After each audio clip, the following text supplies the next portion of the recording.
You know, I really dig Dr. Britton. I think I said that to you all before, but I do. I really dig Dr. Britton. I just find her so groovy.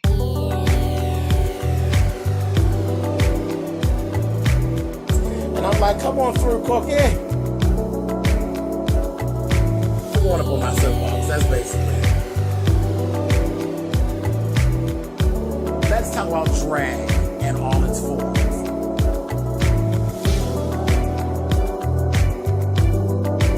What, Cookie?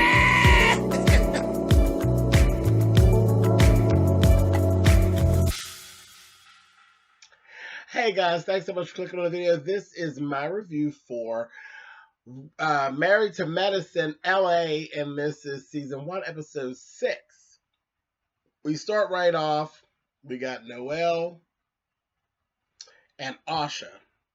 Noelle is actually auditioning dancers for her party. She's getting ready to turn 40, and she decided to have this black and white masquerade themed party, and she just wanted like basic dancers, female dancers, to do like just a sexy little jig around the party. So I was like, oh, okay, that's cool.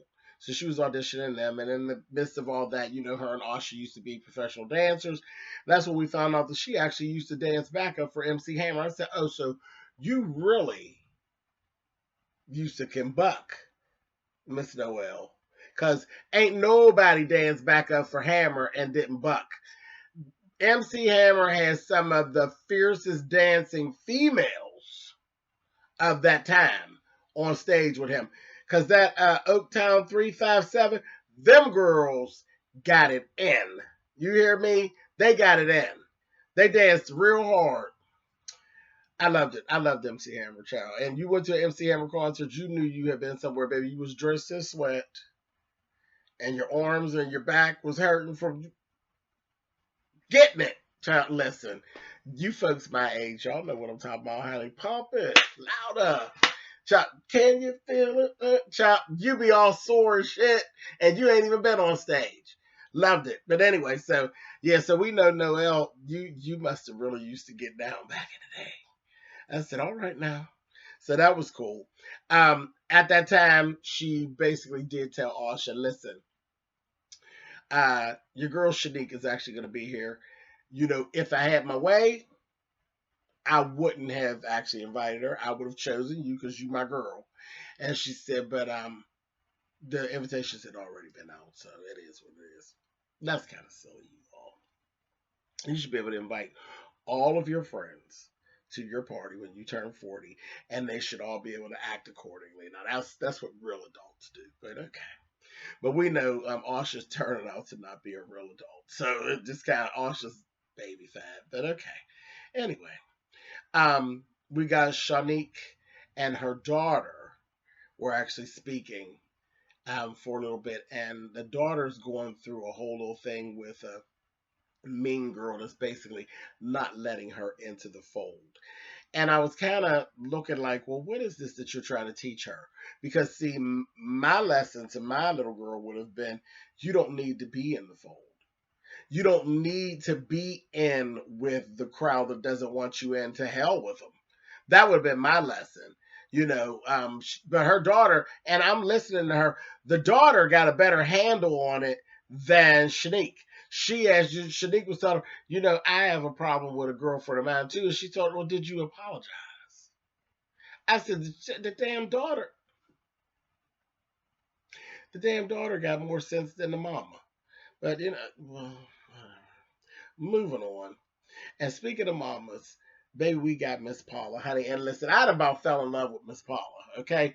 Miss Paula is Imani's mom. Now, I didn't do a review last week, but we actually met Imani's mom in the last episode, and her mother's a G. Her mother is just real deal Holyfield. She just puts it out there.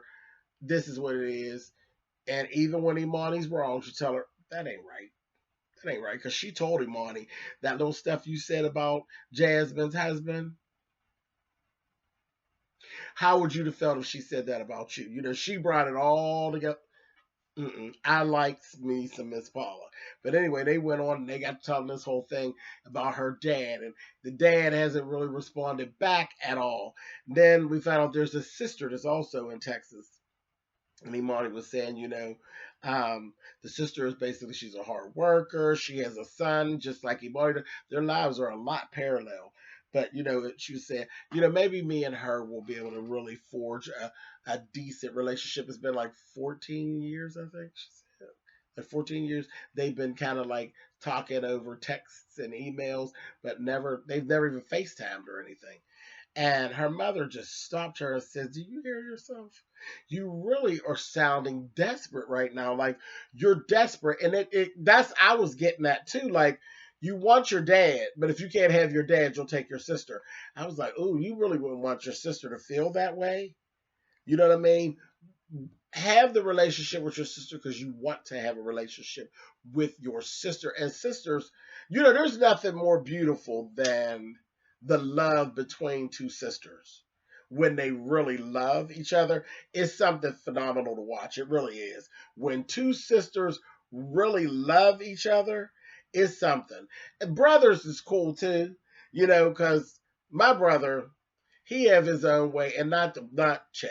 Y'all know Chet. Chet is, I call Chet my brother. That's my best friend. Um, but I actually have a biological brother who's my baby brother, and he has his own way. Okay, and it's again, there's a something about the love of siblings where they won't let anybody else in. We very much have that. We're like night and day, but he'll break your neck if you listen. Listen. But then at the same time, most of the time I want to break his neck. But if you do something to me, nothing nice. You understand me? He's nothing nice. But anyway, that's a whole nother thing. But I was talking about the love of a sister. But bam it, and I'm back. Brothers is cool too, but the love between two sisters, and then when you have a whole bunch of sisters, oh please. Like when you got a bunch of girls, like the Clark sisters or the Pace sisters. Y'all see what happened. See, I'm going to soapbox again. Y'all see what happened with them Pace sisters when Tamar Braxton went after that one Pace sister and said something wrong, baby, and the baby sister gave Miss Tamar this, honey, and drug her by her gnawing edges, honey. The love between sisters who actually love each other, and there's a bunch of them.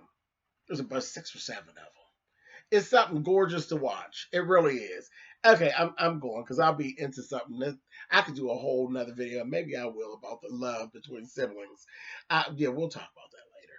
Anyway, but bam, and I'm back. Honest, I'm back this time. Okay, so her mother told her, "You're coming across desperate. Don't be desperate. It is what it is." And I'm telling you, trying to have a relationship with your father, baby, you ain't doing nothing but wasting your time. I said, "Oh, Miss Paula is a G." She, and then told her, "Your crying has made me tired." I said, "Oh, wipe your face and let's move on, honey." I said, "Okay." I ain't mad at that at all. And for some people that could have came across mean, but between the two of them and their personalities, it was just what the doctor ordered. Just what the doctor ordered. I loved it. Love me some Miss Paula, honey. Moving on. Then we saw Imani talking to Phil. I love their dynamic too. Her husband. And she was telling him about, reaching out to the sister. And he was saying, "That's great. That's cool." And I think he's more comfortable to reach out to the sister than he is with the father. He wasn't never really feeling the father and his foolishness. Moving on. Asha and Noel were there getting ready for the party and everything. And we found out that Asha actually did get she landed the role on Days of Our Lives. So that's really, really great. That's really great. Congratulations to Asha for that because, again, like she was saying, things could really take off for her, from there. A lot of people have gone on to major careers from being on a soap opera. And the one that comes to mind is Desperate Housewives star, Eva Longoria. Eva Longoria came from a soap opera, and she ended up becoming a starlet. So it happens. Anyway, moving on. So we get Shanique and Jasmine. They're on their way there. In that car ride, again, they're getting their batteries together. Jasmine, you could tell it was already ready for war. Like she's ready to see Imani and get the war in again. And I'm like, ooh. And here Imani was actually, she's ready to apologize to her. Shanique, when she was at home, was basically in the mirror getting herself dressed, and she's talking to the camera and saying basically that she's ready to apologize to Asha and move on. But then in the car, seems as though she was ready for a shady apology. Like what she got with Jasmine, Jasmine's energy had filtered off on her, and she wasn't feeling to me as genuine as she was when she's at the house. Did you all get that? That's what I got. It was like she got overtaken by the bullshit in the car with Jasmine. Jasmine straight up ready to fight with Imani. I didn't like that too much.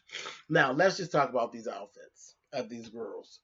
Every last one of our cast ladies were clean, clean, clean, clean, clean. They all looked beautiful to me.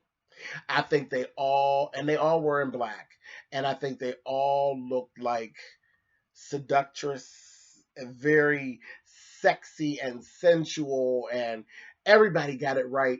Baby, Imani's dress, psh,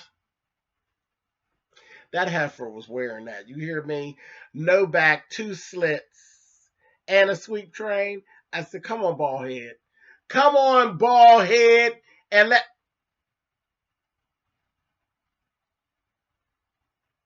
that's when you know you bad, child, because you ain't got nothing to hide behind. Just got a bad body and a bad face and a bad stature, and just your attitude is half bad. And I thought Imani looked so damn good. She really did. But by far, okay, because everybody was in black and white. All the girls were in black. And Shanique's mask was everything. Her mask, everything. I said, girl, you did that. You did that. And the top of her dress was beaded. Everything. Jasmine's was given naked. It was given naked, and it was done. It was done well. It wasn't slutty or anything. And she had her hair straightened out. I thought she looked really pretty. I really did. Get to the point, her mom and her aunt is there, and I was like, okay. Again, she's ready to war. You got backup and everything, a mess. But by far, Dr. Britton, Dr. Brentwood went in there like it was her party. Coke feathers. She had this coke feathered collar and a black gown, and her husband had the one-sided mask. And like you said, she not normal. She made her costume. She had the feathers for all over her eye. She came to play. You understand me? What she had on was very red carpet, very red carpet ready, and she did look like she stepped right out of the 50 Shades movie. It was sharp. It was sharp, sharp, sharp, sharp, sharp, sharp. Um, and I love those damn black coke feathers. I love them. And they uncomfortable as hell, but they just look so damn good. Anyway, um, Dr. Noel was the only person at the party dressed in red. I thought that was excellent. And then she had a lot of her Chicago stuff like catfish fritters and different things like that that remind her of home. It was a lovely party. It really was. It was really, really, really tastefully done. I liked it. It was nice. Very nice.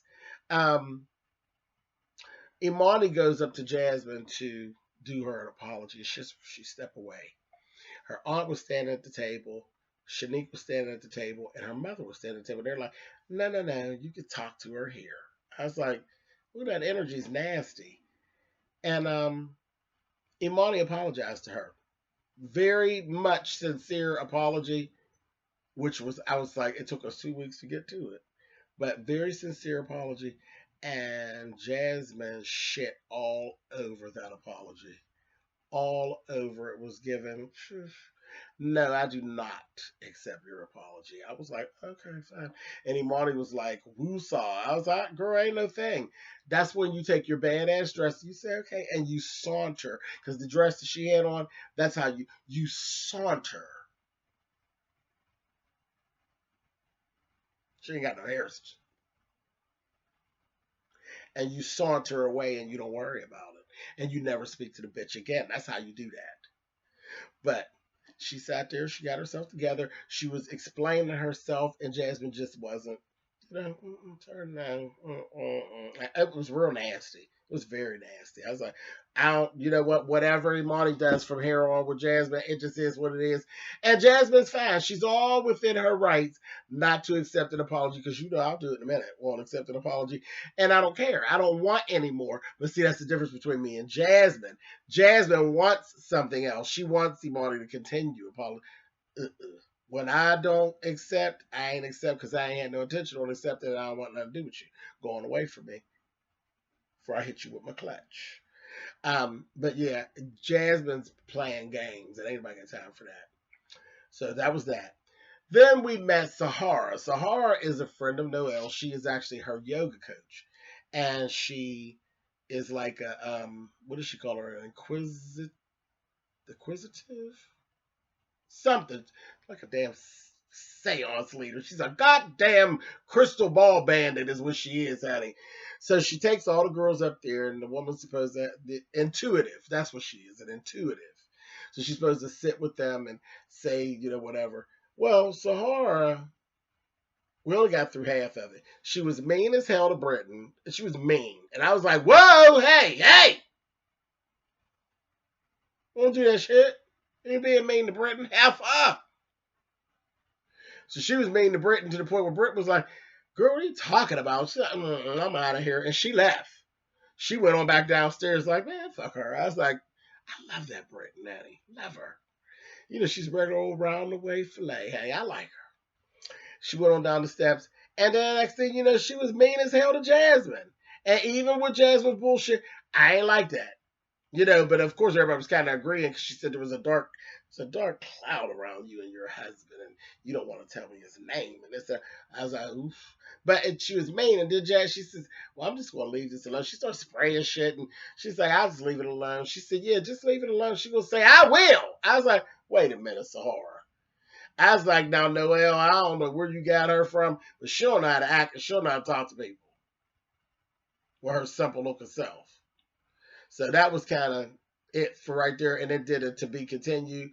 But I'll tell you this: we don't like you, Sahara, bitch. We don't like you because you ain't had no business doing that to Britain. Don't do that. Get out of here. She's ridiculous. Anyway, I'll finish tearing her up next week. I'm sure she's going to continue on. I'll be tearing her ass up. Catch y'all next week. Yep.